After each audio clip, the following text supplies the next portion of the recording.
Before its transformation into the Galactic Empire, the Republic had a long and storied history dating back tens of thousands of years.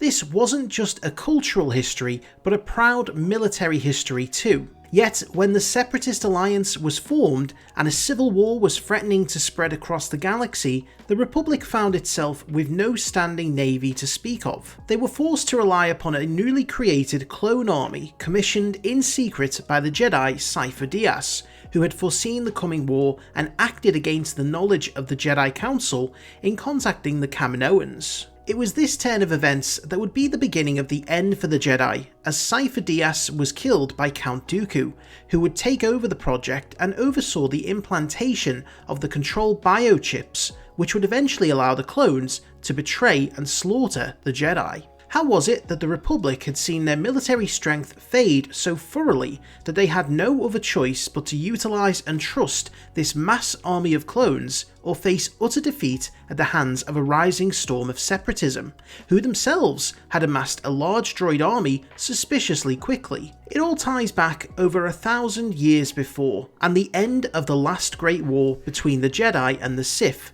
long before Anakin Skywalker was even a twinkle in the Force's eye. For over 4,000 years, the Jedi and Sith waged war in one form or another, beginning with the Great Hyperspace War around 5000 BBY and ending with the final Jedi-Sith War in 1032 BBY.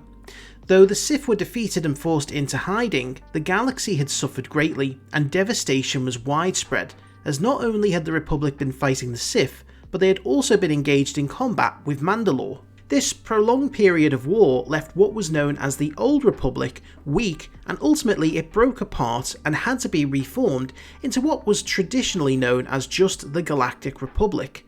And with this came the demilitarization of their forces, eerily similar to how the New Republic would demilitarize following the defeat of the Galactic Empire.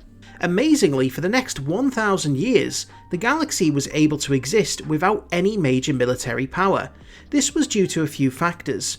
The Galactic Accord of Systems, which was signed in 972 BBY, set out the rules of war for all powers in the galaxy, making conflicts easier to manage. The two largest powers beside the Republic, the Hutts and the Mandalorians, remained relatively peaceful during this period. It was the formation of the Republic Defense Coalition that helped to protect its citizens, a small force that could be called upon in times of crisis, such as the Great Hyperspace Disaster in 232 BBY, which began the short but bloody conflict between the Republic and the Nihil. The coalition involved numerous worlds of the Republic, providing ships and personnel when needed, but once any danger had been dealt with, those resources would be returned. This gave the Republic the ability to act swiftly to small-scale emergencies. The aid of the Jedi Knights was vital during this time. They would themselves act as peacekeepers, and there were few who had the ability to challenge them as they were at the peak of their power. To keep the peace locally, there was the Republic Diplomatic Fleet under the command of the Department of Justice. These acted as law enforcement when local systems were unable to handle issues themselves, and this was the only long-standing military force that saw regular deployment. With the looming threat of the Sith lingering in the shadows, what was coined as the Great Peace wouldn't last. Corruption and complacency allowed the Republic and the Jedi to weaken. Discord began to increase with member worlds, and those who felt strongly enough sought to secede. Thanks to the influence of Darth Sidious and Count Dooku, what started as a minor dispute soon erupted into full-on civil war. Despite the fact that the Republic was able to mobilise their clone army rather quickly, initially there was panic, and with the only ships in their navy being decades out of date, systems across the Republic started to donate what ships they could.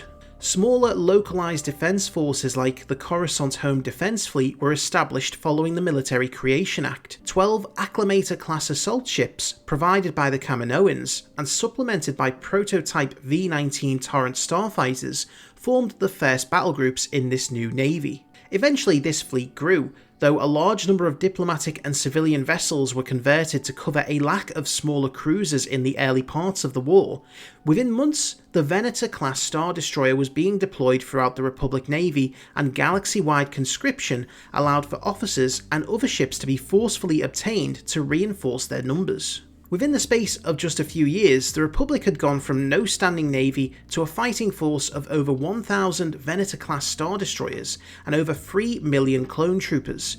The Great Peace had ended in the most violent way possible, but it could be argued that for a long time, the Republic's lack of a military had worked to its favour. The New Republic attempted to repeat this, but without the aid of the Jedi and the First Order rebuilding, it was doomed to fail and the galaxy was plunged back into war. It could be argued that without the clone army, the Republic would have fell within a matter of weeks. However, it should be noted that both the secession of the Separatist systems and the creation of the clones were events intentionally manipulated by one individual. One likely could not have happened without the other, and it could well have been that the Great Peace could have lasted for another millennia if the Sith had truly died out at the end of the last Great War.